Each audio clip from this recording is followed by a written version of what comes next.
கொழும்பில் நேற்று இடம்பெற்ற நிகழ்வில் கலந்து கொண்டு அமைச்சர் மனோ கணேசன் நாட்டில் இடம்பெறும் பிரச்சினைகள் தொடர்பில் இவ்வாறான கருத்தினை வெளியிட்டார். நாட்டில் காணப்படும் தேசிய பிரச்சினை தற்போது சர்வதேசம் வரை கொண்டு செல்லப்பட்டுள்ளமை யாவரும் அறிந்ததே. எமது பிரச்சினை தொடர்பில் அமெரிக்காவிலோ ஜெனீவாவிலோ டில்லியிலோ கதைப்பது தொடர்பில் நாம் மகிழ்ச்சி அடைவதில்லை. எமது பிரச்சினைகளை எமக்கு நாட்டிற்குள் தீர்க்க முடியாது போனது யாருடைய தவறு? இந்த பிரச்சினை எப்போது உருவானது என்பது எல்லோருக்கும் தெரியும். மொழி பிரச்சினை காரணமாகவே இது உருவானது. அது இன்னும் முற்றுப்பெறவில்லை. மொழி பிரச்சினை தற்போது வேறு பக்கம் சென்றுள்ளது.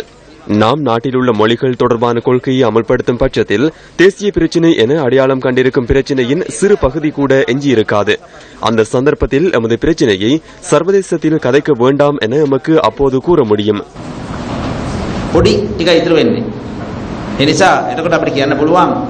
මේ රටේ ප්‍රශ්නේ අපේ ප්‍රශ්න ජාතික ප්‍රශ්නේ කියන අපි අතුරු කතා කරගමු පිටේ කතා කරන්න එපා කියලා.